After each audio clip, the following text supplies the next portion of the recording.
This channel does not promote any violent, harmful, or illegal activities. All content provided by this channel is meant for an educational purpose only. 28 আগস্টের আগে বিজেপির তরফ থেকে তৃণমূল ছাত্র পরিষদের রাজ্য সাধারণ সম্পাদকের ভিডিও পোস্ট করে দাবি করা হচ্ছে যে এটা কি করে একজন ছাত্রর ভাষা হতে পারে। আমার সঙ্গে রয়েছেন অভিরূপ চক্রবর্তী। বিজেপির তরফ থেকে তোমার একটা ভিডিও পোস্ট করা হয়েছে, সেখানে বলা হচ্ছে যে ভাষায় ভিসিকে অপমান করা হয়েছে সেটা নাকি ছাত্রের ভাষা নয়। ভিসিকে তো অপমান করা হয়নি।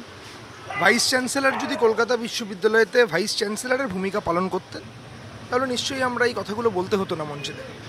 উনি বিজেপির দলদাস হিসেবে একটার পর একটা সিন্ডিকেট করেছেন, বিশ্ববিদ্যালয়তে অ্যান্টি গভর্নমেন্ট ডিসিশন নিয়েছেন, 28শে আগস্ট তার প্রভুদেরকে খুশি করার জন্যে পরীক্ষা ফেলেছেন। সেই কারণেই তাকে আক্রমণ করা হয়েছে এবং গণতান্ত্রিক প্রক্রিয়ায় আক্রমণ করা হয়েছে। না, কিন্তু বক্তব্য হচ্ছে যে একজন ছাত্র একজন ভাইস চ্যান্সেলরকে রাক্ষসী, ডাইনি এসব কথা বলছে, সেটাই আপত্তিজনক জানাচ্ছেন কেন্দ্রীয় শিক্ষা প্রতিমন্ত্রী। কেন্দ্রীয় শিক্ষা প্রতিমন্ত্রীর মুখের ভাষাও আপনারা শুনেছেন, তো তিনি কি বলছেন না বলছেন তাতে আমার কিছু যায় আসে না। রাক্ষসীর ভূমিকা যদি কেউ পালন করে তাকে তো রাক্ষসী বলতে হবে। রাক্ষসীকে আপনি কি বলবেন?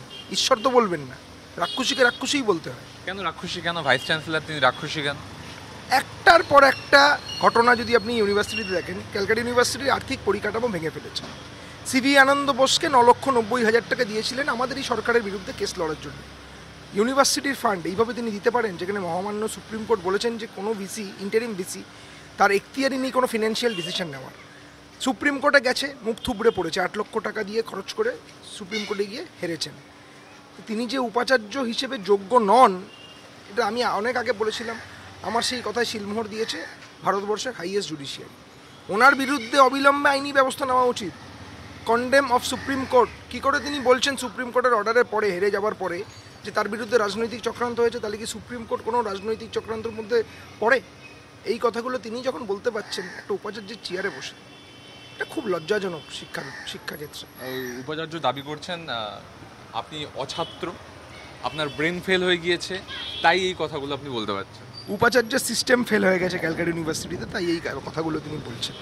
আর অছাত্র যদি বলেন, আমি আগেও বলেছি ওনার শিক্ষাগত যোগ্যতা নিয়ে। কলকাতা বিশ্ববিদ্যালয়তে ক্যালকাটা ইউনিভার্সিটির মতন ইউনিভার্সিটিকে পরিচালনা করার মতন যোগ্যতা শান্তা দেবীর আছে কি না সেটা একটা বড় প্রশ্ন। তার কারণ যে কটা জার্নাল তার নামে আছে, একটাতেও তিনি, আমি দাবি করছি তিনি প্রমাণ করুক, একটাতেও ফার্স্ট অথার তিনি নন। সব কটায় থার্ড অথার, নয় সেকেন্ড অথার। এবং একটা পাবলিকেশন জালিও রয়েছে। সেই কারণে আমি বলেছিলাম জালি পাবলিকেশন, জালি উপাচার্য। তিনি কিন্তু গুরুজন, তোমার থেকে বয়োজ্যেষ্ঠ, তিনি এতদিন ধরে উপাচার্যের ভূমিকা পালন করছেন, তাকে এইভাবে কটূক্তি করা কি সাজে?